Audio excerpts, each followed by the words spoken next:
2024, the ChampCar iRacing Series heads global as we go to circuit to Spa-Francorchamps, Belgium for round 2, and the first appearance of the Mazda MX-5 Miata Cup car this season that will have 2 more appearances.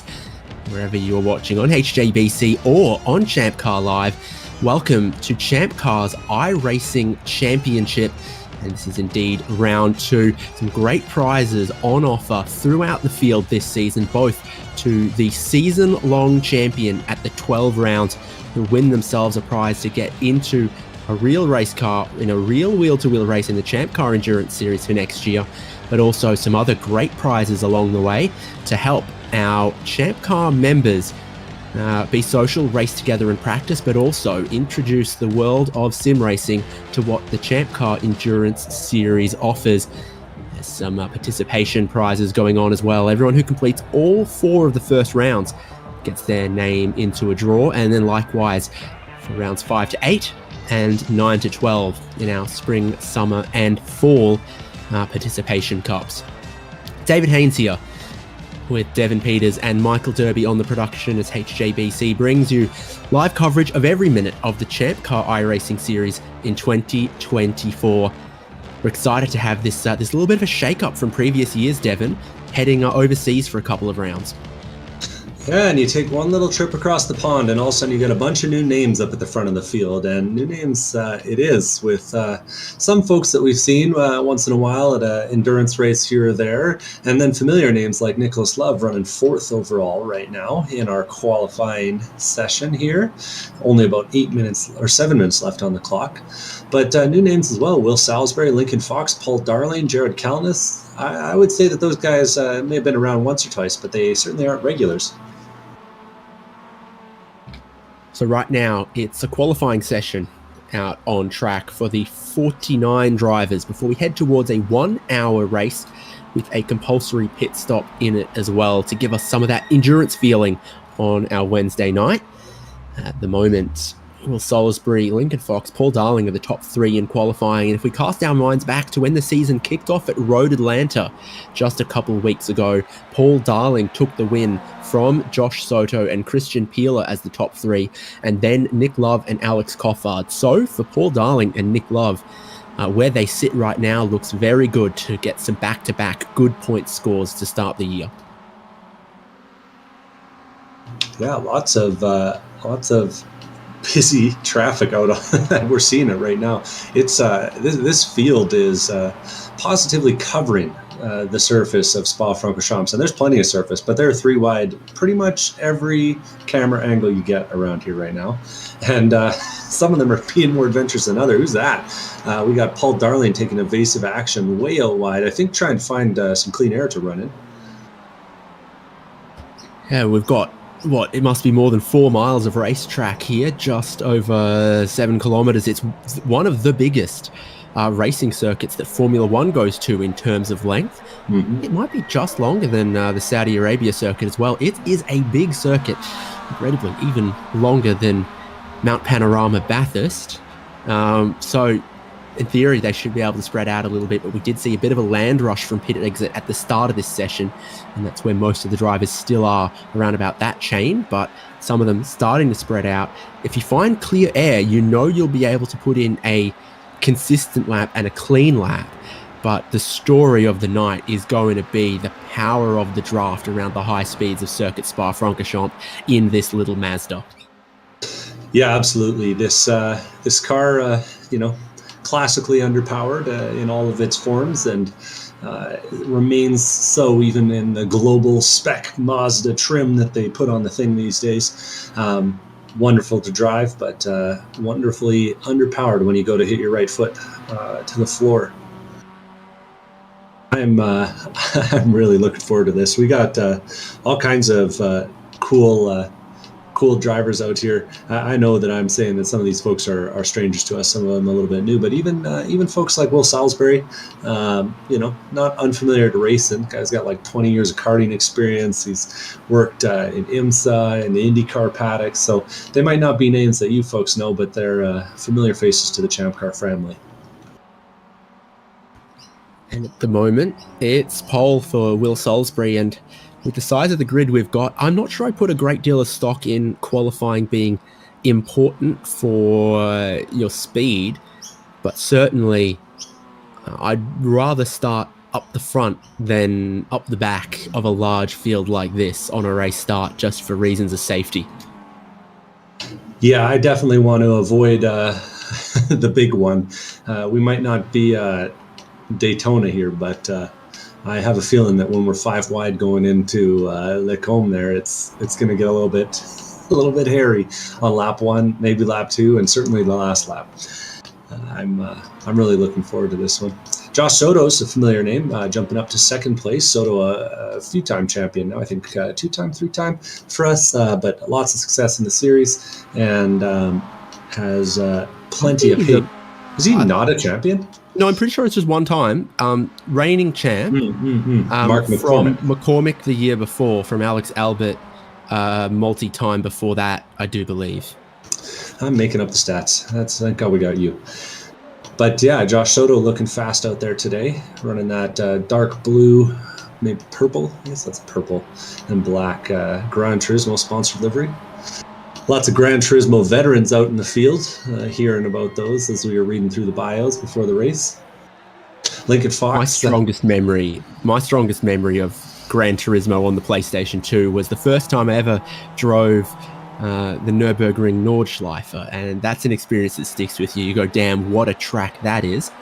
And we'll be heading there later on in the season in the ChampCar iRacing series as well. So everyone can look forward to that. If 4 miles of circuit Spa-Francorchamps isn't enough, it's like 11 or 12 on the Nordschleife. Big old circuit that is. Yeah, and suits that'll be taking place on October 30th in our year-long championship here, right before Halloween, in a nice spooky mood by the time we get there. But no, I was gonna shout out Lincoln Fox, not only a Gran Turismo 5 graduate. I also hear that he's a Mushroom Cup champion.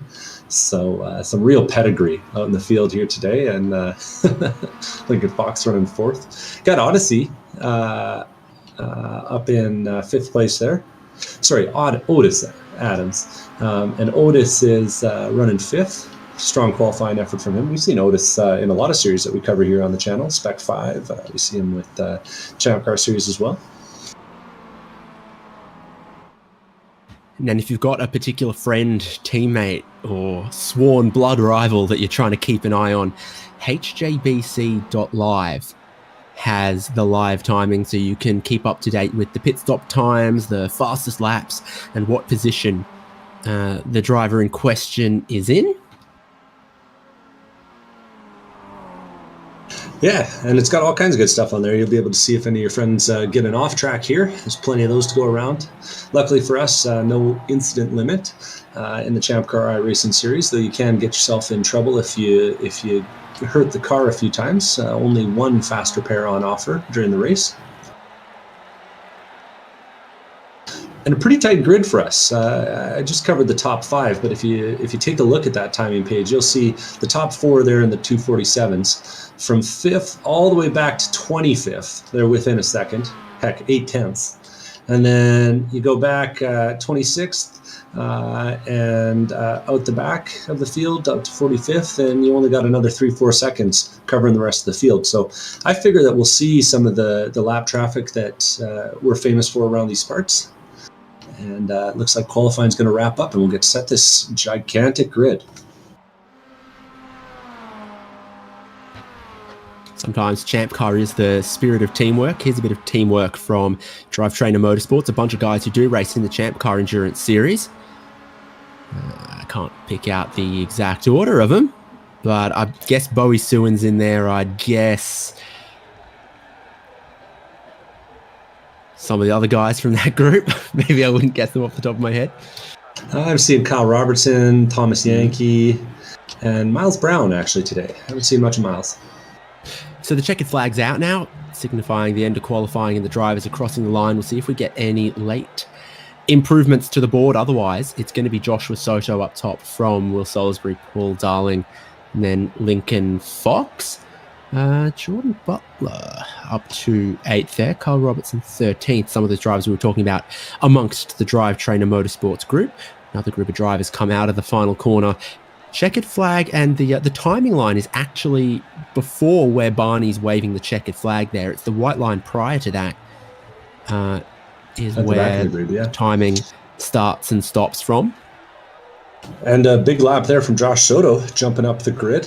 He managed to make that last lap count, runs a 2:47.3 to put himself on pole.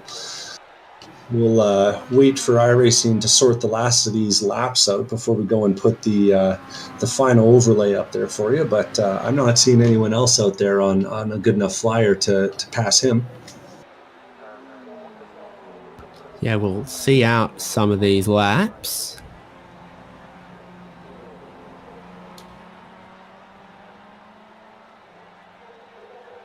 That's a nice livery. I like that silver gray color on that car. That's Gareth Nyland's Mazda crossing the line there.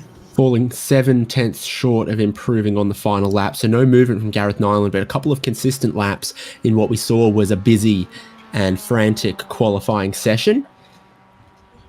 Here we've got Charles Brown, improved in the first half of the lap, all on his own through this part of the lap here, flat out typically in these cars through this fast left-hander of Blanchimont here. And Sir, that's not Charles Brown, that's Charlie Brown. Oh, right, there we go, all right. And he's coming into the chicane here. Needs to improve on a 250.3, and this is looking pretty reasonable to potentially do that. So we're talking about the checkered flag. Actually, the timing counts about there. And it's a 250.1 for a slight improvement in time, but no improvement in position. For 33rd for Charlie Brown. I think Charlie was saying that looking just to have a good time out here. Likes to do a little bit of sim racing from time to time when he's not racing with the Floor Idiots and that Porsche 944. Anyway, it looks like we got the grid. Yeah, we do. Joshua Soto on pole, the defending champion. Not sure round one went exactly how he would have hoped for. He's here at round two at Circuit de Spa-Francorchamps in the best possible starting position from Will Salisbury, Paul Darling, Lincoln Fox, Otis Adams, Nick Love, Jared Collins, Jordan Butler, Aaron Reed, and Gareth Nyland as our top 10. Is that correct? It looks correct. Michael Coates, Ray Lombardi as the next row 6. Carl Robertson, Simon Foweather, Cameron Martineau, Miles Brown, Davis Trask, Andy Cosick, Johnny Sartorelli, and Thomas Yankee as up to 20th place. And we've got 45 cars with qualifying times. The next rows are Colin Lounsbury, Alex Albert, Logan Senhauser, Sean Fritz, Bowie Sewin, Tim Wire, Mark Kruger, James O'Brien, Ian Giebler, and Alex Harrison. In 31st is Will Nonamaker, then Rui Coimbra, Charlie Brown, Brian Allen, Orlando Harrell, Brian Sid, Nick Fogelman, John Nicholford, Brandon West, Steve Hermits is 40th. And then the remaining drivers with qualifying times were Scott Grinnell, David Palermo, Trenton McMillan, Alan Wells, and Stephen Schaefer. We still might see Sean Roberts, Spencer Kemble, Gene Sirota, or Albert Pearsall start from the tail of the grid, depending on how they feel. It is a big grid, potentially 49 global Mazda MX-5 Cup cars, the ND generation, for 1 hour of racing in the ChampCar iRacing series here. They are all gridding up behind the pace car. It's a short formation lap around here before the pace car pulls into that pit entry on the right-hand side of the final corner. And then our front two rows, Josh Soto and Will Salisbury, will lead us towards the hairpin turn one and then the long, flat-out uphill stretch through Eau Rouge and Radion up the Kemmel Straight towards Lacombe and Malmedy. It is just truly a beautiful sight to see 50 smiling Miatas lining up and getting ready to have some fun. I can just hear them revving their motors. It's like, wee, wee, wee, as they get ready to go. And the iRacing Costco Kirkland sedan, or is it pace car from wish.com. It always zips up to the pace car speed very, very quickly, quicker than the drivers can. So they'll need to be alert off of this race start. Certainly some drivers that bagged points in round one that might want to protect their championship position. Some drivers new to us looking to score big. The first time that ChampCar iRacing Series races for points in Europe. Yeah, who would have guessed in 1922 that one day this circuit would be graced by the likes of ChampCar as the cars roll away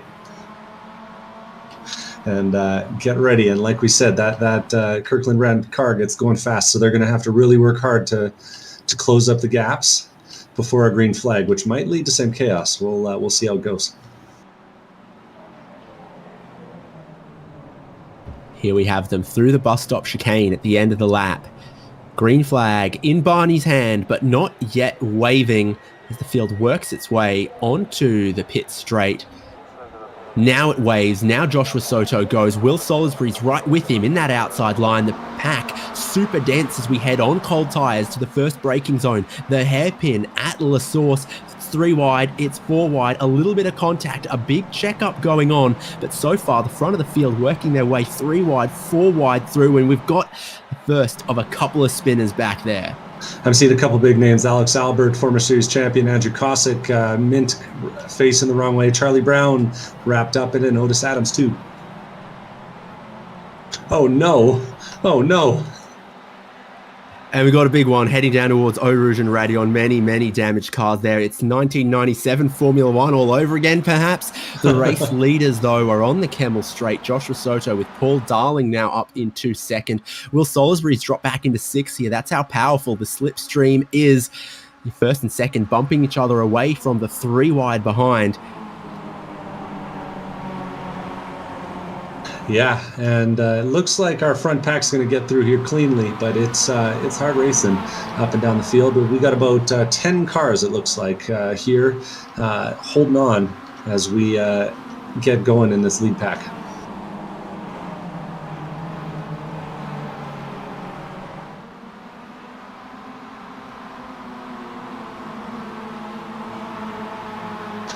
So taking a look at some of the movers up front here.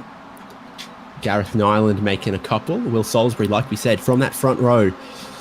Around the outside just didn't seem to work for him, and then he got swamped uphill back into 7th place here. Entire temperature building for everyone all through the field on this opening lap. The track itself's not that hot, but the sun is out on it, and the high average speeds around here really can load into the tyres. Yeah, 69 Fahrenheit isn't a warm day, but it's about... but it is nice. Yeah, it's a nice day. It's about as cold as it gets in the iRacing sim, though. You get a little bit colder than that, but it definitely makes the tires feel uncomfortable on these opening laps. Got a few people carrying some damage. Looks like that's not Roy Coimbra, that's James O'Brien that's ahead of him, who's minus a bumper. Luckily for him, in the ChampCar iRacing Series, you can pit and take that fast repair right away. So I have a feeling that we'll see some of that throughout the field with anyone who managed to get banged up on that opening lap. Yeah, that thing's looking a little sick and sorry for itself. This is the leaders about to complete a lap here.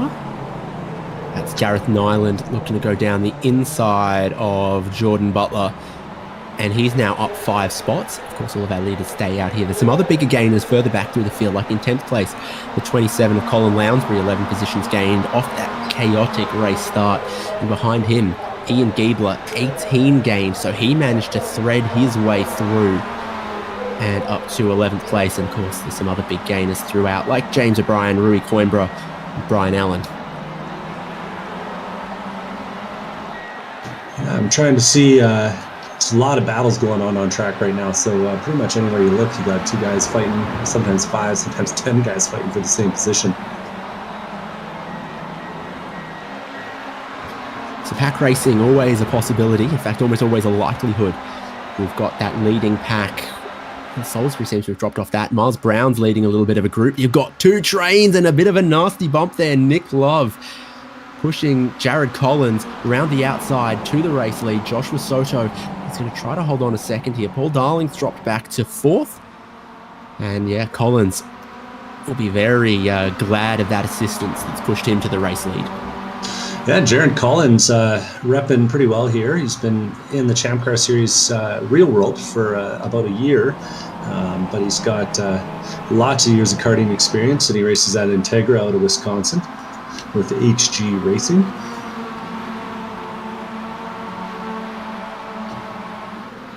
So the leading group's starting to get back together here, as I noticed that with all of that, Will Salisbury, Jordan Butler and Aaron Reed closed back in on the leading group. 8 cars in the lead pack at the moment. They were at risk of dropping these off the back, and I think they still are if Jordan Butler doesn't get a tidy run through the twistier middle section of the lap. Yeah, and this is a circuit that is really honestly punishing, not just because the draft is so important, but also because it's really difficult. If you haven't gone and downloaded this one and gotten on the simulator and tried it out, there's a lot of really, really committed corners, and the off tracks are right there. So it's really easy to get a penalty if you go too wide.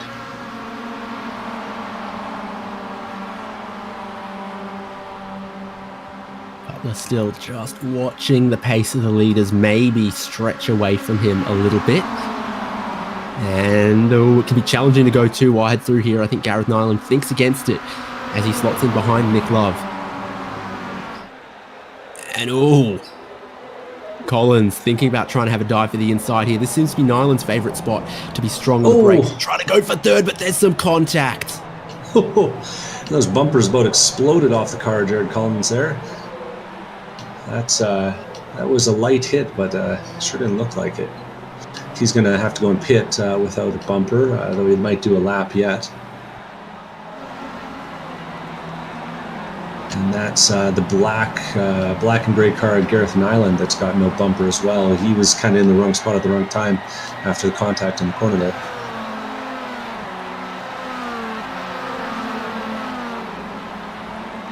There's a few other drivers heading through pit lane at this opportunity. We've already had Simon Foweather, Kyle Robertson, Logan Senhauser, Mark Kruger, Davis Trask. Now we get James O'Brien through. Mm-hmm. And he needed a new front end after some indiscretions. And the cars are getting good and spread out, so we will definitely have some lap traffic. They're getting real busy on the Kemmel Straight too. That was a big bump on Paul Darling. And I think they're learning how to get through there without too much drama. Third, fourth, fifth, sixth here. Nyland not really showing any signs of that damage hurting too much. We've seen a few cars that are still trundling around like that and not hurting too badly, at least when they're in the pack. The real risk here is, do the top two get away? And we know Joshua Soto can be massively, massively quick as around goes Jordan Butler. Ooh, and that was a tough one. It's an easy mistake to make out there in the no-name corner. You just turn in on that curbing and the car, the rear end, comes away from you. Really downhill and off camber as you're going through there. Gives more spots to Miles Brown, Colin Lounsbury and Ian Giebler in 7th, 8th and 9th. That's this group. Ian Giebler is now plus 20 positions so far in this race, and Lounsbury, I think, has or had the fastest lap of the race as well. Slightly assisted by the fact that there's a whole heap of drivers that haven't had a clean lap to count as the fastest lap of the race, like Joshua Soto and Nick Love first and second, while Lounsbury's been a little more respectful of the track limits to this point. Therefore, his fastest lap of the race counts at the moment. Man, and is there anything more Ian Giebler than plus 20 in the first 3 laps? That's a very consistent driver. Very quality in the TCR, and I'd love to see it. I think he's him and Tim Wire are the only people sad to see the TCR car go. Mm-hmm. As it gets replaced by the Renault Clio Cup, and then we also get the addition this season of the Porsche and BMWs at some of the later rounds. Forum.champcar.org has all the information, so too does the ChampCar iRacing Series Discord, wherever you find us. All the information on the calendar there. Let it be known that despite having no front end, Gareth Nyland in that 036 car very briefly had the fastest lap of the race because of the draft. I don't know how he pulled that off, and he's out of it by about 0.4 seconds now, but heck of a last lap from him, and we'll see if he's able to hold on to the draft. That's going to be really key for him, I think, through this phase of the race. So 0.8 of a second lead for Joshua Soto, as I think there's a lot of a big bump train going on to try to stop him from getting away. Will Salisbury's getting pushed by Nick Love, he's getting pushed by Paul Darling. And like problem solving, I think 3 heads is better than 1 there. And they close it into about half a second by the end of the straight and at the braking zone. So if they keep doing that, it will be a struggle for Joshua Soto to get away. But also, we've seen some risk comes from bump drafting if it's not clean and tidy. Yeah, it's tough to do in the real world. It's tough to do in the sim too, especially when you add in a little bit of latency, making those bumps a little harder or softer than you might have expected. Quality stuff here up though at the front. And they're starting Small to build... sample size, but I've never been wrecked from a bump draft in real life. And on iRacing, it seems like it needs to be just a little bit squarer. Yeah, from how the like collision that. model ends up working. Yeah, something like that. There's a bunch of guys in the field that are race engineers, but I don't got enough fancy knowledge to know for sure.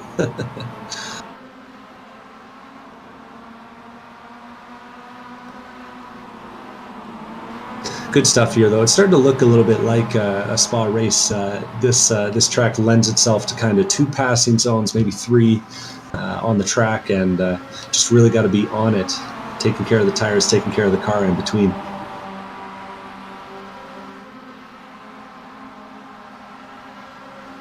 Bit of wipers action from Nick Love there, hinting to the fact that rain is coming soon to iRacing. And this is one of the cars that will have rain tires. I believe so. The 8.6 for sure. Oh yes, the Toyota GR86. Yeah. We're not racing Formula 4. We're not racing IMSA GTPs. So not every car will have iRacing rain. Where's that heading for pit entry in the background? Aaron Reed, strategy. Yeah, and I think this is a strategy stop for him. He was up about 3 spots through the early phase of the race there. But with the way the field's kind of spread out and him not having much of a drafting partner where he was on track, maybe he drops out and sees if he's got a little more luck about 40 seconds back down the road once all is accounted for. Maybe 50, depending on how much fuel he puts on. And I was going to point him out because he had a little bit of a gap on Sean Fritz in the 19 car and Jared Kalmus in the 34 car. And outside of some folks deep in the pack that have made a lot of moves, these guys are the 2 in the top 10 who've made the most of it. We're seeing Aaron Reed rejoining now on the stream as he does find that draft pack he was hoping to find. He's got Spencer Kemble passing him on the outside and Albert Pearsall and Orlando Harrell ahead of him. Orlando in particular at the head of this train, the first black car you're seeing there, he's a guy who's got a lot of experience in this series. He's done a lot of races. And not a bad guy to be following. We'll see if he drops in line here. Always a Mr. Consistent, but Albert Pearsall goes around the outside of him. Spencer Kemble and Aaron Reed are closing in at quick speed. The start of that curbing is always a pretty decent braking marker as well at the end of the Kemmel straight there. So you see them approach that and you go, almost about time to be trying to woe it up for this sequence of corners. Yeah. Well, and it's been nice to see Orlando. He's raced a lot with us over the years, and he's just consistently getting better all the way, all the time. I'm not sure he's affiliated with any real-world ChampCar teams just yet, but kind of a quality guy. What's happened to Josh Soto? Oh, no. So now Will Salisbury leads from Nick Love, Paul Darling, Gareth Nyland. Soto was the leader on the Kemmel Straight, but he's now dropped back to 5th while we were looking elsewhere. This is now your leading 4 cars. You know what, I found it. He was headed into Malmedy, so that's not Lacombe at the end of the Kemmel Straight, but the second right-hander there. And he he gets on the curb, hits the brakes, and just slides it out into the gravel trap. Kind of one of those, concentration mistakes. You're focusing somewhere else, looking in your mirrors maybe, and anyway, it's cost him a bunch of time. Luckily, he's got some pace. We'll see if he's able to use that pace to overcome the draft here. Puts him in a no man's land between this leading 4 and the next group of cars that have been consistently pretty quick, working together pretty well. Miles Brown, Ian Giebler, Colin Lounsbury are just going to cross the start-finish line now, and indeed they're all still cutting laps in the 2:49s. Yeah, Nick Love getting real pushy there. Is that Nick Love? 647? Yep. Yeah, that's the right one. There's always a few of those Love Racing liveried cars around. It's a great way to get your teammates out. If you got one hot shoe on your team, or if you are the hot shoe on your team, this is a great way to make sure all your teammates know how to bump draft, and also maybe teach them a thing or two about the racing line. Love racing? Yeah, I sure do, man. And he is doing very well lining that up. You just got to not look at the center of the bumper of the car in front of you, but look at the driver of the car in front of you. If your driver's seat's lined up with their driver's seat, your cars are going to be in line. It's tricky.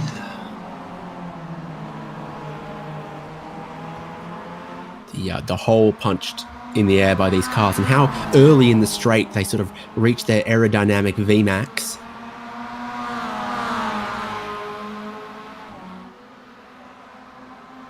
Yeah, they got a nice shape to them, but they're bricks at a certain speed, just like everything.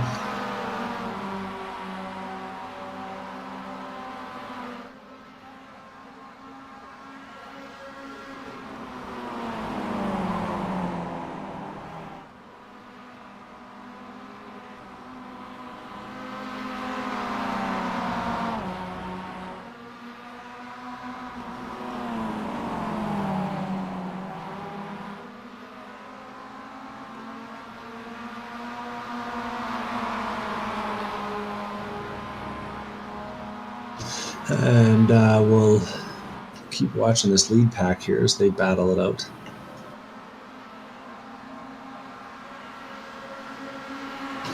So it looks like, I would say, we've got Will Salisbury, Nick Love, Paul Darling in the yellow car, Gareth Nyland in the gray car, doing a great job of holding on. And that's about it as far as cars that are really in the front.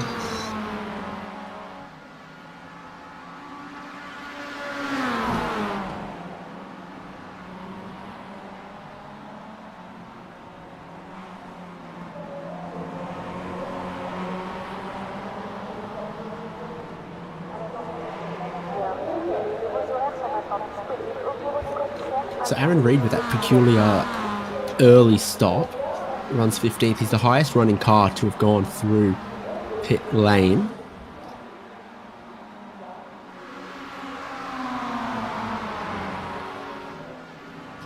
But what it's done is it's put him amongst quite a significant amount of traffic. I'm not sure is helping him. See, that kind of look to the inside of you at the final corner definitely doesn't help you. It's got Albert Pearsall, Spencer Campbell, Orlando Harrell, all these others around him who haven't stopped yet. He has, and he's nowhere near going as quick as the leaders Will Salisbury, Nick Love, Paul Darling, Gareth Nyland, the guys he was with before all of this. Nice move there from Brian Tidd in the 47 car, the white and blue car. Just made a nice move up the inside of Orlando Harrell. And we're seeing him go too wide into Eau Rouge here. Aaron Reed up ahead of them into Eau Rouge and Radiant. Does it nicely ahead of Albert Pearsall. And it is a flat-out corner here, but it's a sketchy feeling always when you're going up it. Spencer Campbell now taking the outside line on Albert because of that loss of momentum. And with a little bit of draft and a little bit of luck, he might have enough room here. Nope. Pearsall's going to hold the inside line. Takes that apex nicely. And Tidd is looking racy coming up the inside of both of them. And this is exactly what Aaron Reed didn't want any part of, and why he's clearing out down the road. Some very opportunistic stuff going on amongst this pack. Really got more speed than those around him here. Tid works through the pack. Yeah, Tid's having a pretty good race. I got him up 14 spots, which is pretty good until you look one spot ahead at Albert Pearsall up 27, and one spot behind at Spencer Kemble 24 up. But as you know, one of the better Canadian drivers in the race, he always got a sharp guy up. Yeah, what do you got? 3 or 4 buddies? 4 buddies. Yeah, 4 buddies from up north, tired of the snow and joining us for racing. John Nicholford's currently running in 17th place in that 44 car. All alone and disappearing from the track because I called out his name. But he's following Sean Roberts ahead, who's actually our biggest gainer of the race. Sean Roberts up 30 spots in that white car, doing pretty well for himself. I think he might actually listen to the pre-race spiel about, you know, to finish first you must finish, and really taking that to heart. Too many folks been watching ARCA this last weekend, and Trucks and Xfinity and all of it. All of it. Yeah, maybe scheduling this the week after Daytona was a bad choice on our part. Up at the front, things are getting a little spicy. Will Salisbury's given up or receiving a push from Nick Love, but there's a big run here coming from Paul Darling, and I'm wondering, oh yeah, we're doing the real train here. I was wondering if Darling would take that run and turn it into something. So far, I've been impressed by how well this group's been working together. I think they recognize that Soto's a bit of a threat. But I've also been really impressed by Gareth Nyland holding on to the back of this group with no front end for the last 20 minutes. Even looking racy, he's peeking out on Paul Darling there. And critically, they're extending their gap over Joshua Soto, such is the strength of an organised pack in these cars at this circuit. I think a disorganised pack costs you time, as evidenced by Aaron Reed leaving that group of guys behind him in the dust, but also an organised pack, you know, bumping each other down the straight there, getting 4 or 5 miles an hour extra as they work together like that. And the same thing happens with the draft, bringing them together on the pit straight, on the run down towards Eau Rouge, and even, I think they're flat out-ish, at least through Blanchimont, so that makes a long run from the right-handers here all the way around to the final braking zone of the lap as well. Yeah, it might not be a super speedway, but you know, at 85-90% of the lap at full throttle, you're not far off. My mum says you don't have to be a super speedway so long as you're the best speedway you can be. Well, you know, after the whole thing got blown up in the war there, they turned this into a pretty good old racetrack. I hope they never lose Eau Rouge and Radio. You know, you hear the murmuring about it. If we can have the same speed on some inverted commas street circuit in Saudi Arabia where the concrete wall is the apex, then surely we can have the reprofiled Eau Rouge Radio. Joshua Soto, he's seen the top 4 are pulling away from him, so he pulls to pit lane. It's like 50 miles an hour here on the Grand Prix layout. Pretty speedy old pit road here at Spa as he's in search of his box. He'll know where to find it though, because he was the pole sitter. He's in garage number 1. I mean, we get it stopped. It's a bit of a trick sometimes on the pit lane, but critically dropping back some spots, and that means that the first 4 are now followed by the second group of 3, led up by Miles Brown, repping the Drivetrain Motorsports car as he comes through Radeon behind this pack up at the front, running 2x2 like some 2010 NASCARs, I think. By a fraction of a hair. Ian Giebler was also one of the quickest cars on track last lap as well in that next group. Here's Joshua Soto rejoining, as we expected, ahead of Aaron Reed, Bowie Sewin and Trent McMillan in between. So a bit of clean air actually here for Joshua Soto. This doesn't look so bad But again, where he was before wasn't getting him anything anyway, so... Yeah, it's kind of don't mind tough. this. If you're him, maybe you're hoping... I didn't see any tires go on, but maybe you're hoping that the pit cycle is lucky for you, that the other guys catch some traffic, something like that. They're battling in 6th place. Miles Brown ran it a little wide through, what are those, the Bruxelles corner, heading to No Name, and gave up a bit of run to Ian Giebler. Giebler wasn't able to capitalize. Going on Google Translate in a second to get the correct French pronunciation of that. I don't trust you. Bruxelles. Yeah. I just didn't want to, if you want to lean into it, I'll give you the full French blue cheese experience, But in English, it's Brussels as well, so why mispronounce the French? Either correctly pronounce the French or say the English. They spelt it weird. It's their fault. Alex Albert's looking pretty good through Le Fang. This is why I don't have kids, out of fear that Devin Peters might be their teacher. Jordan Butler pushing up behind in that orange and black car.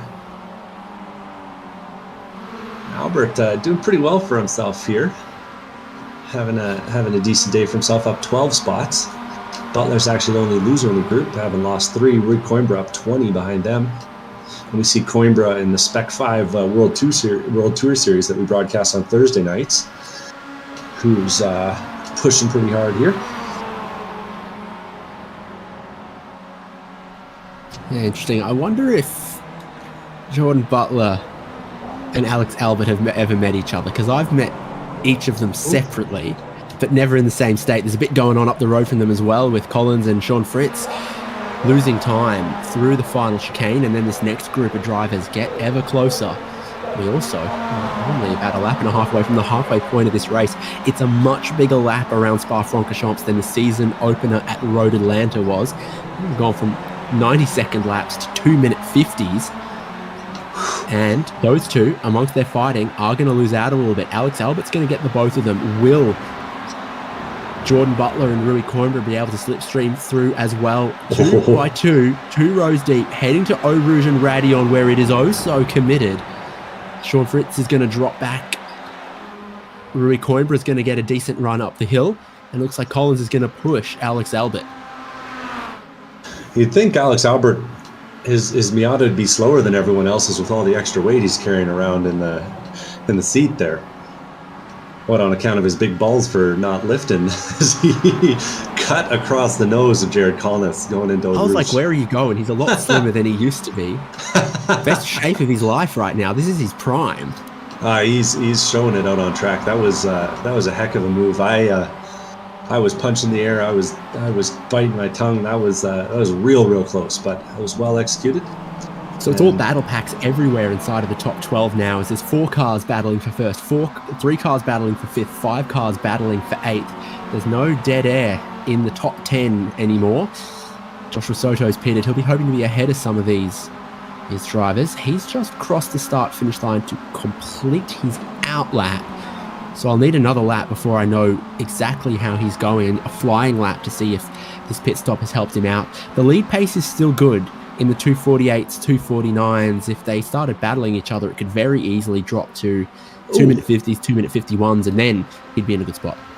Jared Collins in that number 8 car had a bit of a moment bumping into Alex Albert, and they're wrecking behind him. That's Jordan Butler, who's just stuffed it off in Le Fang there.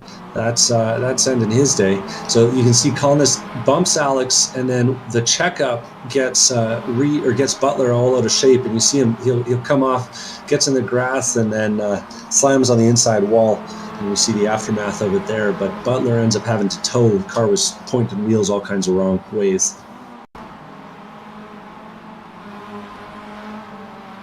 Yeah, check up, off throttle, tight up on the curb and the grass, and he really does end up with a number on that car.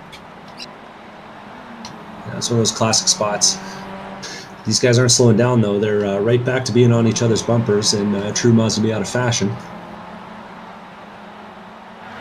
And Collins doesn't seem keen on letting Alex Albert have this spot.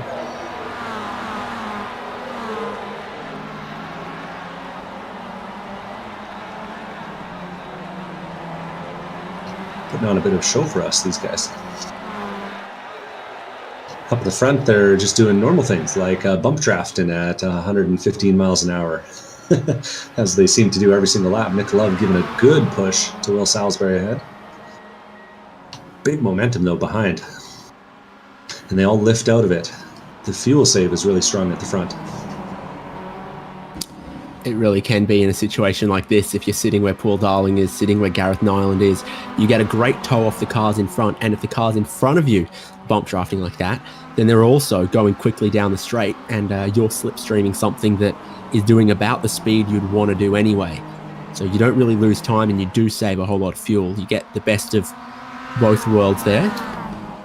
Ooh, slide off the curb and turn in here for Will Salisbury, but he holds it. This is a car, short wheelbase, no downforce. It really does do that at every available opportunity. And as we're racing here, I'm just learning more and more about these guys. Salisbury's got a heck of a... One of you guys should stop him in the Discord. He's got a heck of a resume in the racing world. I think my favorite accomplishment is Daytona 24-hour class victory, split 14, 2019. I think some of the other ones are a little more impressive, but still good. I thought you were going to say he won Daytona 24 LMP3 class back when that was a thing. That would have been impressive. That might very well have been. I imagine he'd shouted out some of his sponsors. He's got Pro Rim aluminum wheel protectors, 4D Racewear, and Meatball Motorworks on the car today. We're past the halfway point. It's a 1 hour race, 29 minutes, 10 seconds to go. All drivers started with 7 gallons of fuel on board. Seeing how far that'll take them into this race. For our leaders, it's quite some distance. Others have already stopped to add the 3 or 4 extra gallons they know they're going to need, like Joshua Soto, who sits 42.5 seconds away from this lead. And Simon Foweather and Aaron Reed, the next group of cars, have done that. Aaron Reed's been for, I think, a loop on the last lap, because he's now dropped behind Simon Foweather, and Kyle Roberts and James O'Brien and some others have already stopped.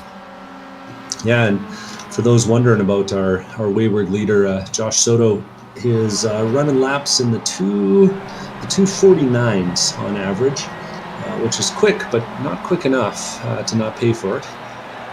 We're seeing some action here as Jared Collins is losing some ground to Rory Coimbra, who's getting a bit of a run on him. Gone back and forth a couple times, and they're going back and forth again through the highest speed part of the track. Nicely executed there from Roy Coimbra. That's where you lose time, as evidenced by how quickly Sean Fritz arrives on the scene. And Sean Fritz lost his own time there. Had to do a big lift to avoid hitting Jared Collins in the bad way. In Belgium, that's what they call fries. Ray Lombardi looking good in that golden car. Unfortunately for him, his day hasn't gone to plan. He's 45th right now. Quality driver and quality series organizer. Probably our most local driver. Yeah, I've heard that he can just drive down the road to this one. Because he's in the south of the Netherlands as well, south of Amsterdam. So he's actually pretty close to the Belgian border in Tilburg. Mm-hmm.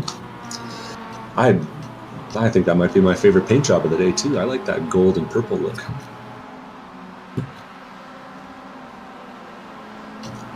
My co-commentator does not agree. You folks can't see his face, but that is the frowny face. That's the frowny face I make when the map I was looking at didn't load. Ah, okay. Like, how far is it from Tilburg to Circuit Spa-Francorchamps? Ray Lombardi running it real wide, making sure that the leaders can get by safe. And by leaders, I mean the 8th place driver, Alex Albert. The answer is a 2-hour drive. 110 miles. I would make that drive several times a year. Speaking of drivers, we got Will Salisbury with a little bit of a gap, Nick Love, Paul Darling, and Gareth Nyland all packed up in And you wonder, we're getting closer and closer. I wonder when the first one's going to bite on that pit lane. Still impressed by Gareth Nyland holding on to this pack, seemingly effortlessly. Now we're looking at the second pack. We'll see if any of them decide to split off. Not quite. And we got Ray Lombardi off-roading, the rest of the world staying on the track. Oh, almost. Collins has been hit by the looks of things in the final corner. Yeah, that was Sean Fritz. Yeah, Fritz brakes, but he doesn't brake hard enough, and just contact in the braking zone and punts Jared Collins right off. And Collins rejoins, continues on with no draft partner, and Alex Albert takes that opportunity to dive into the pit lane. He's followed in by Alex Harrison. And I think those two guys talk to each other, judging by the size of the HJ decal on the front of the hood. So that might be a little bit of coordinated action there. Pace still quick at the front, 2:48.8 last time by, even with all the fuel saving. And Albert pulls away. He's one of our first scheduled stops. We see about 29 seconds of fuel, 49 seconds through the lane. Harrison's on the same schedule. We rejoin the lead pack, who's battling hard with Charlie Brown coming up ahead of them.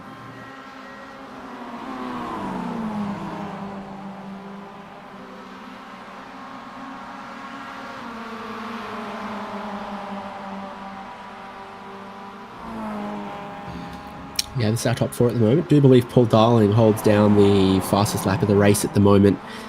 He runs in third for the moment. Definitely been helping Gareth Nyland to stay in this battle.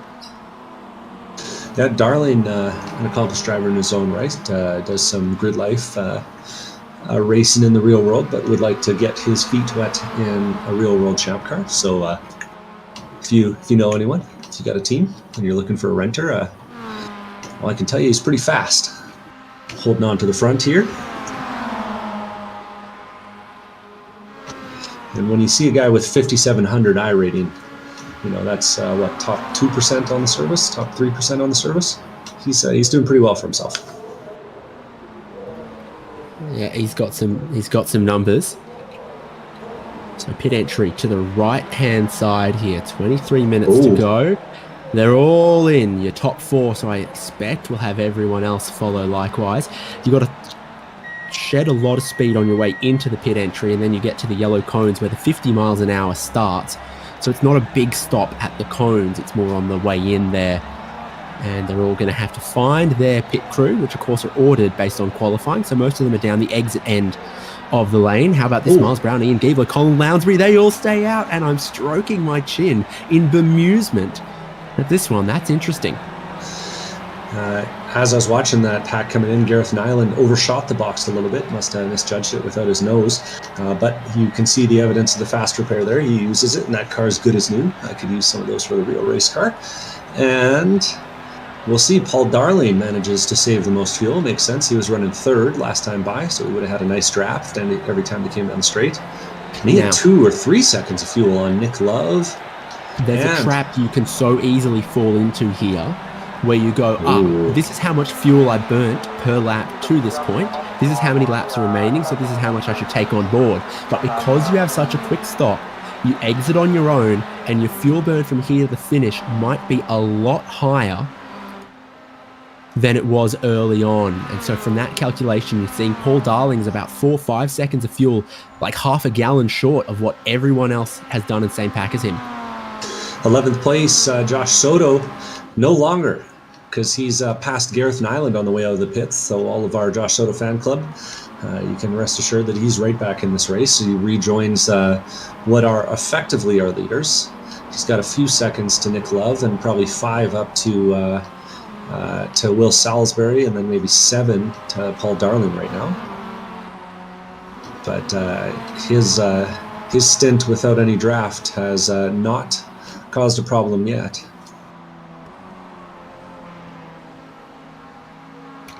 keeping an eye on the pace of Miles Brown, Ian Giebler, Colin Lounsbury. See if going a lap longer here means that they're going to have to save any extra or maybe coast and splutter their way to pit lane. No sign of that just yet. This seems like a decent enough in lap, and they've got plenty of clear track to go with it as well. Miles Brown in that Drive Trainer Motorsports car leading the way.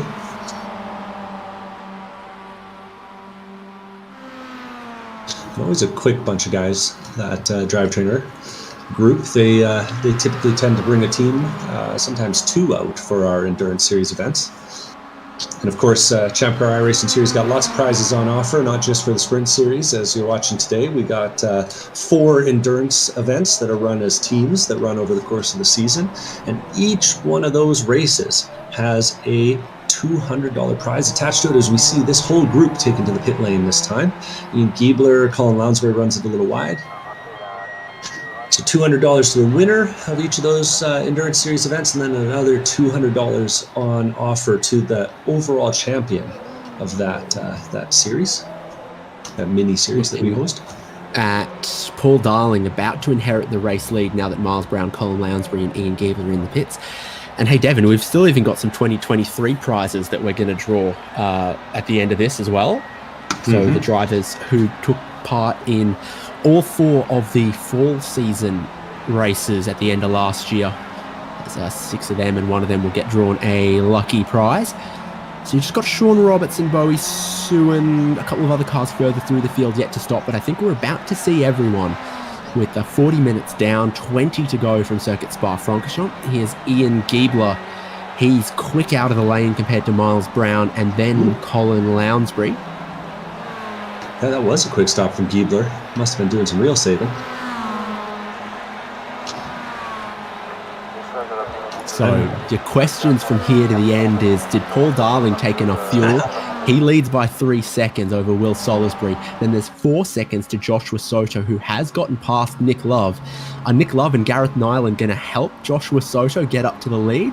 Or are they seeing him as their key rival?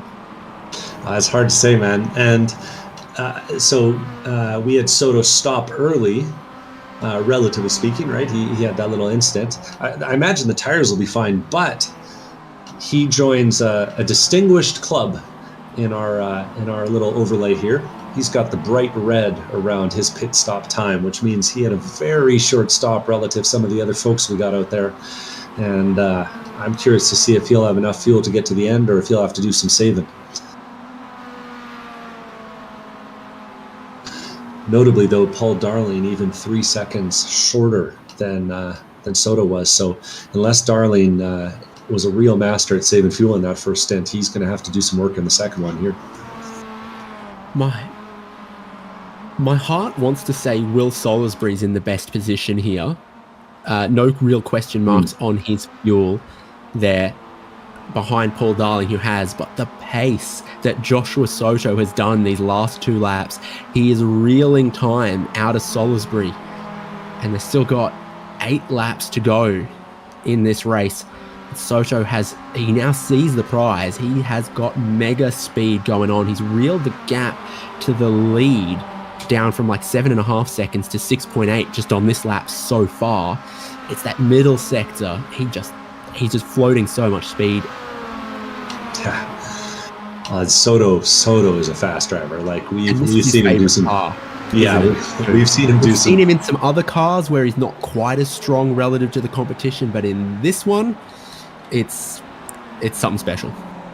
There's a reason that he showed up on so many "Who's Your Rival" lists in the series, because this is a guy who makes a habit of showing up out of your rear view mirror and just arriving on your rear bumper. When you swing at the king, you best not miss. So for Paul Darling and Will Salisbury, maybe a little bit of nerves as the defending champion is behind them and closing.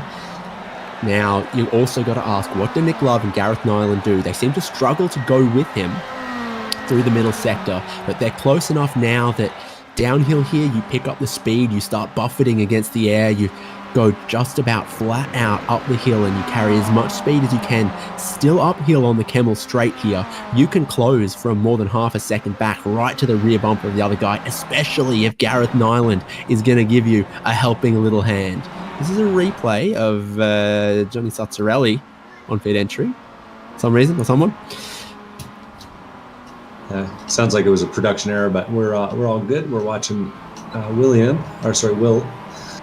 as he wheels through, and now Josh Soto as he wheels through the right-hander at Malmedy.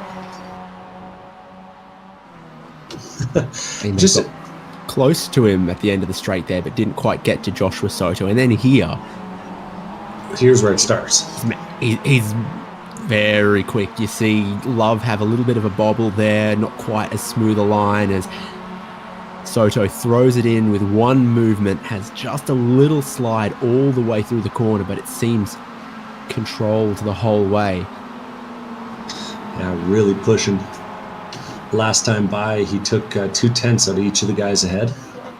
He'll need a little more than that on average.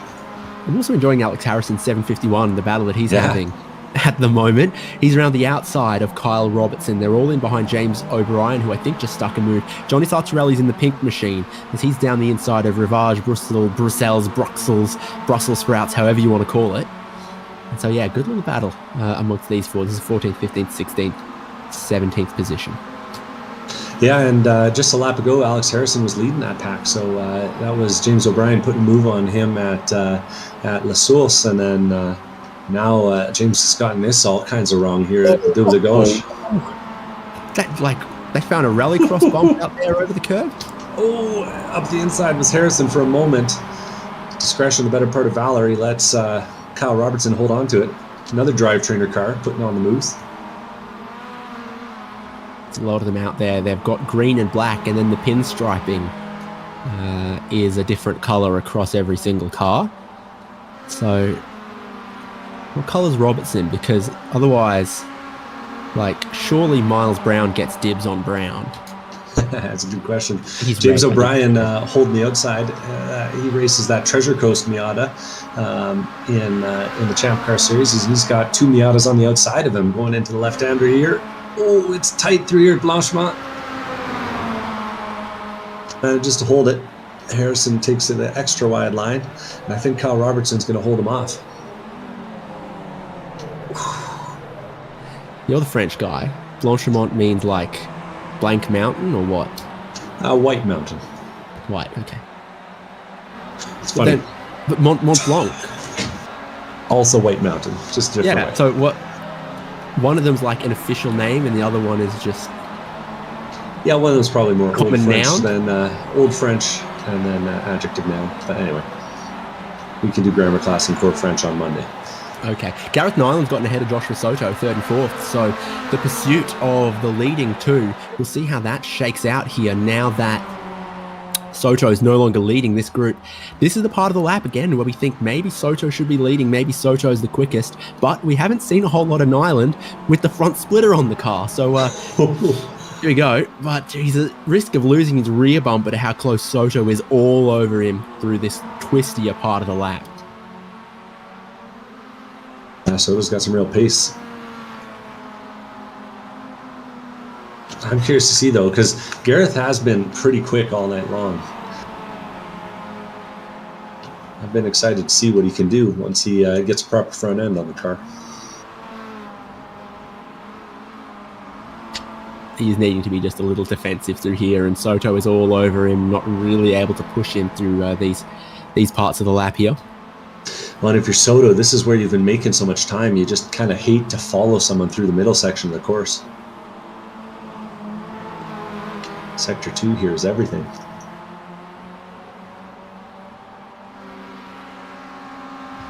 In Formula 1, the guys have got lots of wing on the car, are quick through Sector 2, but slow through Sectors 1 and 3.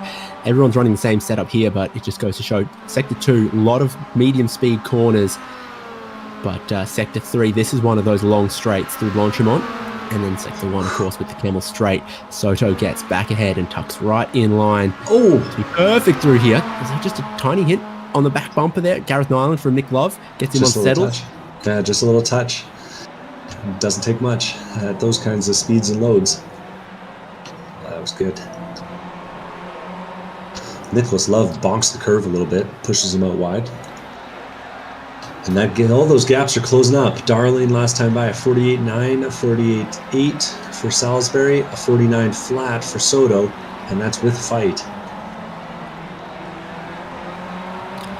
Soto, Nyland, Love.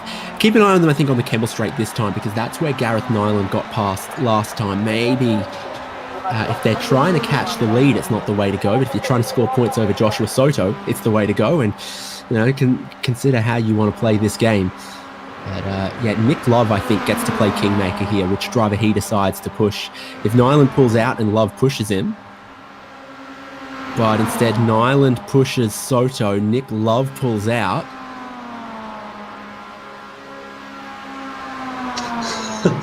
They're playing chess, I'm playing checkers. I'm not sure I get it, but it's working. I think I saw Soto tapping the brakes. Ooh, a little moment there from Nick Love, and Nyland took evasive action.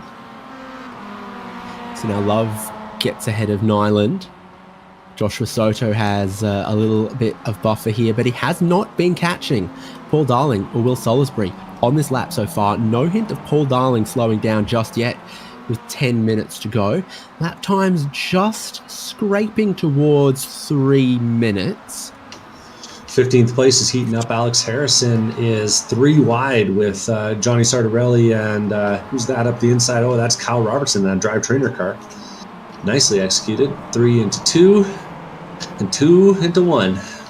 And Alex Harrison's going to be the loser in all that. He's going to give up the spot to James O'Brien behind as well. Close moment there, but again, it shows if you go to pass and you don't stick it, you really can lose out in groups like this. And there are a handful of four-way battles throughout the field, which is this one, but you go a tiny bit further back, and teammate Bowie Suin likewise involved in a similar battle through this part of the lap. Sean Roberts, Spencer Campbell, Bowie Suin, Orlando Herald, this group of cars here, 21st, 22nd, 23rd, 24th at the moment. How deep do points get paid again, Devin? 30-something? I believe it's 38. I'll confirm that for you. Yeah, top 38 drivers must complete at least 50% of the race distance. And there's always points on the line because you got to do at least 50% of the race distance if you want to qualify for that draw. That draw that for this season is $250 just for showing up. 250 champ bucks off your next race. All you got to do is come out and do 4 races with your buddies. No better deal in racing than ChampCar, and none better than the ChampCar iRacing series on iRacing. 3 more laps to go if I'm doing the sums correctly. Colin Lounsbury lays down some interesting shaped lines on the exit of the final corner as Rui Coimbra and Simon Foweather are in pursuit of him, and then Alex Albert in pursuit of all of them. Not a whole lot of change amongst the top 3, just Nick Love and Gareth Nyland dropping out of the draft of Joshua Soto, who's still not closing quick enough on 2nd and 1st. Yeah, Soto's fighting for all he's worth, but those guys at the front, they got some pace, and they actually have pretty nearly identical pace. So I haven't seen Darling do any of the fuel saving that we were worried about, so maybe he managed to save enough. Either way, it's 3 seconds to 2nd and 3 seconds to 3rd, so one wrong move, and this will be a real tight battle here for the end of the race. 2 to go at the line. My normal rule is if you rock up at an event and 9 out of 10 people are in a suit, the person in a t-shirt has probably misread the invite. So when everyone else has taken 27, 28 seconds of fuel, and Paul Darling is the only one who's taken 21 seconds of fuel, my initial judgment is he's the one who misread formal as casual. I'm not sure you're wrong about that one, but Johnny Sartorelli showed up in a pink car, and he's doing pretty well for himself, all things considered, as he makes a nice move there. And you might have seen it flash up on the screen, but deep back in the pack, Cameron Martineau just ran a 2:47.8 in 27th place all alone, running a Mario livery. So you can be really fast too. He must have found one of those, what are they, bullet bills or something? Yeah. I mean, he's got a little triple mushroom action back there in the pack. Anyways, we'll join back into the field. Rejoining that battle now with Sartorelli, Robertson up at the front, and then it's James O'Brien and Alex Harrison up behind. Spreading out a little bit now, but they're still fighting over the back half of the top 15. Tell you what, we're touch and go on this race distance. Yeah, it's flashing back and forth. We might have some guys that are hoping that it goes one shorter, not one longer. So Darling's crossing the start-finish line now. No flag. There's no white flag out, so definitely at least 2 more. Yeah, I got 2.0. I'm just like worried about, is it still 3? Because I've got 2 to go at the line. 1 to go next time by. See, 250 plus 250 is 5 minutes 40. And that's about what was on the clock when they crossed the start-finish line there. Mm-hmm. So if there was 5:45 on the clock, when there were still 3 laps to go. Yeah, it's one of those ones where it's going to come down to, how fast do you dare push it? Because I'm certain that Paul Darling doesn't have the fuel to do an extra lap. Yeah, we go back to There's just no way. 9 out of 10 people have got a tie on situation. Yeah. Like 42-second pit stop, and the rest of the field did 47. He's done some quick maths. I mean, he was in a position to save, but again, so were a lot of other people who haven't gone down the course that he has. Colin Lounsbury giving a big push on Roy Coimbra. Not looking to jump out this time, but I think you'd like to be in second place going into the last lap in your respective battles. And they're getting all sorts of busy. I don't know if I'd like to be first, second, third, or fourth in this battle. Don't want to be first, apparently. Sartorelli. And Harrison jumps out of line for second, but then has to lift. Was thinking about going for the push, but thought about it too late. Ooh, and the early brakes there from Kyle Robertson threw off Harrison. The 2 wide, giving some breathing room to James O'Brien. Yeah, they're going to be doing that in about 10 different battle packs around the field right now. Paul Darling still running his own race, though, out at the front all alone. And we'll see when he comes to the line this time. Is it going to be his 3 minutes 40 left, 2 minutes 47's a lap? Is he going to get a white flag or no? This could be the race. 6 battle packs throughout the field, including all the way down to the battle for 25th, 26th, and 27th. Is in the spirit of ChampCar. You want everyone to have someone to race. The ChampCar iRacing Series overall champion is a little bit of a talent competition, a talent search. But the ChampCar Endurance Series itself is meant to be the, affordable home of everyone who's always wanted to go racing can go racing. So it's in the spirit that a lot of those drivers just want to have, someone to race, and that's what we're getting with this car and this track combination. Oh. No white flag. No white flag. 2 more to go for Paul Darling. Oh, and it's always tricky here. I think that the different timing lines really mess up some of the fuel calculators out there. I'm seeing less. I'm seeing 0.8 laps remaining on my timing screen. Yeah, but but no white flag.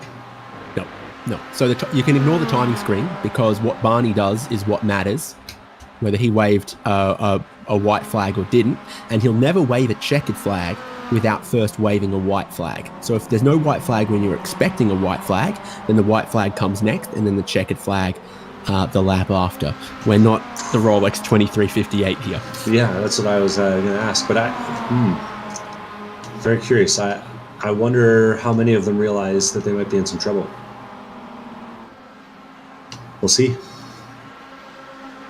This is Miles Brown and Ian Giebler. They're 12 seconds behind Gareth Nyland in 5th, but maybe close enough to pick up some spots if someone has to make a very, very last-minute splash and dash, and they are trying to stay ahead of this group of rapid cars, Rory Coimbra, Colin Lounsbury, and Simon Foweather. Gaps at the front are shrinking. Will Salisbury still 3 seconds back in second, but Josh Soto's only 2 seconds behind him now. He's just car lengths away from getting into that draft. This has been some of the most entertaining racing to watch here amongst these four. Johnny Sartorelli now in front of Kyle Robertson. James O'Brien gets swallowed up in the speed down the Kemmel Straight, drops back into third in line here, 16th overall, and Alex Harrison is hopefully learning something here. It's been a very interesting battle back and forth between these four, where there don't seem to be really any thoughts other than what positions can I get and can I get them now. Fifth place, Gareth Nyland and Nicholas Love are getting real close together. These two have been going back and forth kind of quietly behind Josh Soto as he's been trying to pull away. But they were real close to defying this time. And they're getting a big draft here. I wonder if Nyland goes for the slingshot and if Nick Love lets him at this point. Gaps are starting to close because Paul Darling was just solidly 3.2 seconds ahead of Will Salisbury for ages, now down to 2.7. Joshua Soto also catching Will Salisbury. This is when we'll see the white flag. Paul Darling stays out onto the start-finish line. There's Barney waving it. You're not going to miss that this time, telling you you've got to do one more lap of Circuit de Spa-Francorchamps. And who's going to sputter?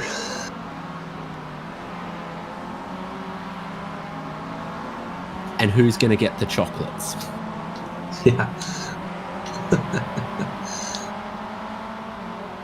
There's your top four working their way through. LaSource, the turn one hairpin, now flat out. And it's also the white flag for all our other competitors inside of the top 10. Nick Love and Gareth Nyland, Miles Brown, Ian Giebler, Colin Lounsbury, Rui Coimbra, Simon Foweather here. Alex Albert there in 11th. Collins and Aaron Reid the next group behind. Then our favourite battle of four. Sartorelli now ahead of Robertson, James O'Brien and Alex Harrison. Expect that to change on the Kemmel Straight this time around. Not seeing much more closing of the lead gaps. Yeah, Darling still managing to hold. Had a big lift, but still managing to hold. Yeah. Here's Giebler going around Miles Brown. So if you've been waiting all race, you've seen that white flag, now's the time. Brown might get it back, and they're going to consider 3 wide in the group behind.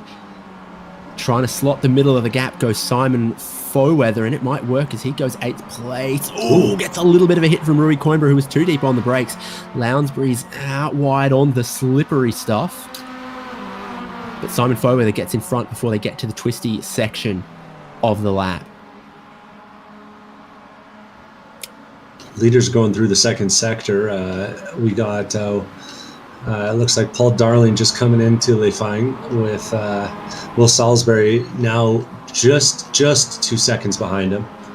But you got to hold that 2 seconds and change, because if you don't, it's gonna be him right on your bumper going into the last chicane. If he holds on to this for the win, Paul Darling is a strategy genius, and it's something that will treat him well across all of the races, as every race of the ChampCar iRacing series has a compulsory pit stop. And we've seen drivers with an immense amount of speed join the ChampCar iRacing series and then struggle when it comes to the pit stop strategy in terms of measuring out the right amount of fuel and how to go about their strategy, maybe getting stuck in traffic, etc. You've got to have both the race pace and that strategy knowledge. Nyland and Love are going to be side by side in this battle for 4th and 5th. Nyland just getting ahead on the way into Blanchimont, but I don't see how Paul Darling can come up short now into the final corner. Short run out of the bus stop chicane to the checkered flag, to the timing line. His lead still 2 seconds. Paul Darling will win at Circuit Spa-Francorchamps from Will Salisbury and Josh Soto. A slide in the background there for Nick Love means Gareth Nyland will cross in 4th, and Paul Darling goes back to back to open up a new season, and a switchback goes Ian Giebler. They're busy behind him. Rui Coimbra's getting a run on the outside of Colin Lounsbury. Oh, and that was close. It looks like Coimbra's going to be held off by Colin Lounsbury, though. Our battle rally, Kyle Robertson, James O'Brien's in way deep. He overshoots the corner. Yeah, and Kyle Robertson goes around him and clears it up. Yeah, and that was easily cleaned up there. A couple cars running out of fuel. Orlando Harrell's dead in the water on the back straight. They're too wide, though, ahead of him. That's Sean Roberts up the inside of Blanchemont here with Orlando Harrell holding the outside. Switches back to the inside, though, coming into the chicane. Orlando going to be the last of the late breakers. Ooh, and they both tried for it. Orlando rolls a little bit extra to the apex, but he won't have it for the second corner. Will he have the run? He does. Going for some kind of over-under switchback, and it will be very close. That white line there is the timing line. And Orlando Herald ends up just behind. Whew. Spicy, yeah. 0.02 of a second separating those two. Albert Pearsall and Will Nonamaker are fighting at the back here. Is that Will or Wayne? I think that's Wayne. They cross the line. Wayne ahead. It's Will. The iRacing account is called Wayne Nonamaker. I switched it to Will. Oh. Okay. So it would show correctly on the graphics. Will Nonamaker driving. Ooh, Ray Lombardi having a little moment in the last corner, doing a donut for us. Big lap around here, so there's still a few other cars to come around and take the checkered flag. If you're within 3 minutes of the leader, okay. Yeah, you still get to finish this out. So Sean Fritz, Nick Fogelman, Charles Brown, Logan Senhauser, a few others to come around.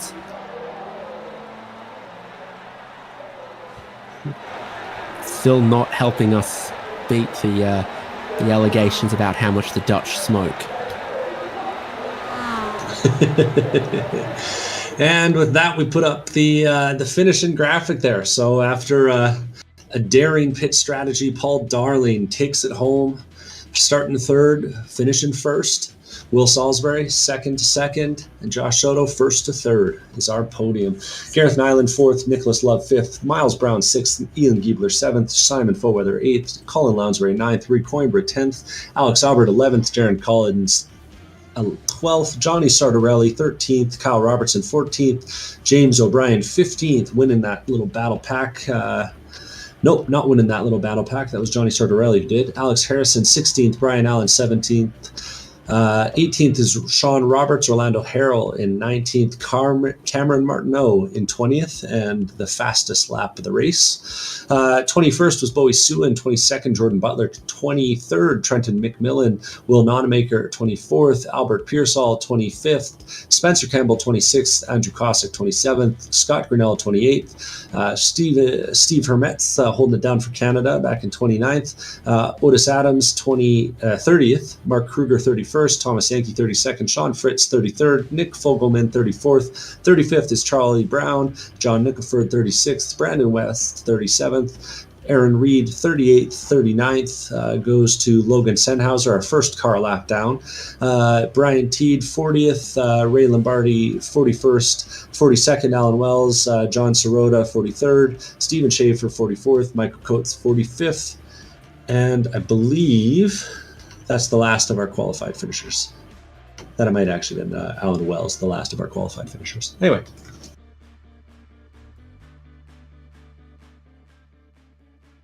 Well, let's see who joins us.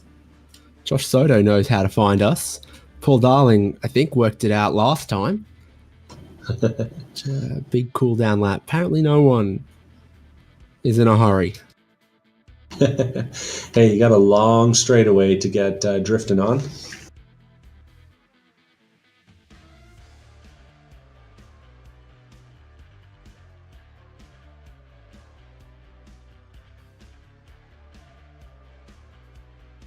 And I'm scanning up and down, not seeing anyone jumping to the booth for us today. So it looks like they're all victims of that orange smoke that happens at those Dutch races, you know. Well, we got one jumping in. I think Johnny Sartorelli. Normally we don't go all the way down to 13th place, but Johnny, you were putting on quite a show in that pink car today. It looked like you're having a great time. Got a microphone there, Johnny? No luck. I feel like we've been had, Devon. Yeah, this has never happened before. Well, Do we with smell?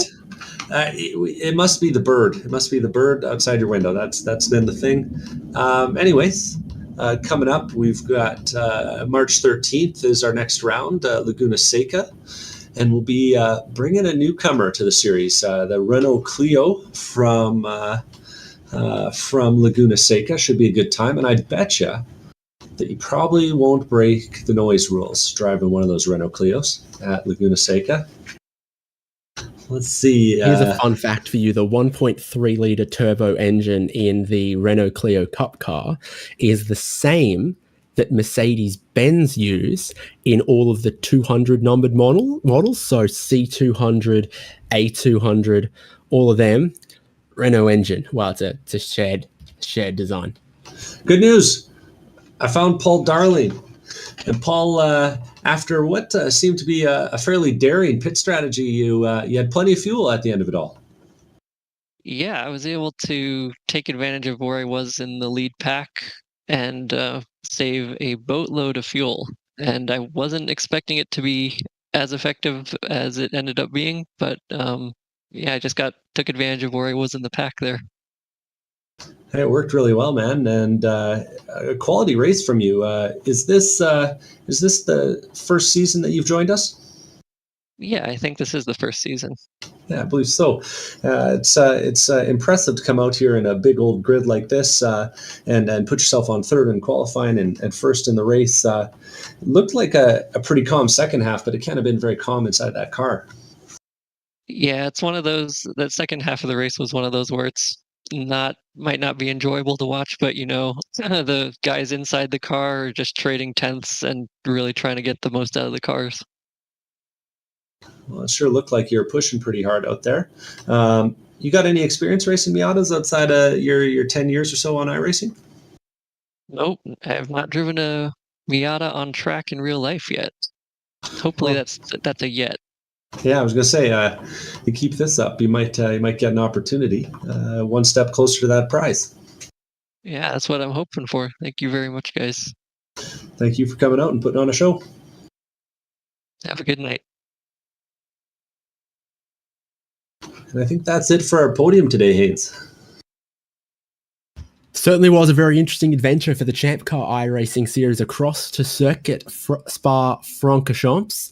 And the first time that the Mazda MX-5 comes out of the shed for this year, it'll have a couple more opportunities. Remember, forum.champcar.org has the full schedule, all the information you need if you want to join us on track, and of course, where to find the broadcasts for the rest of the season. Plenty more interesting racing to come. And Paul Darling, after 2 back-to-back wins to kick off the year, might have a little bit of a target on his back. He's joined on the podium by Will Salisbury and Joshua Soto. Thanks for joining us wherever you are watching on ChampCar Live or HJBC channels. That's where you'll find the next round in a couple of weeks' time from Laguna Seca. I've been David Haynes with Devin Peters and Michael Derby. We'll see you there.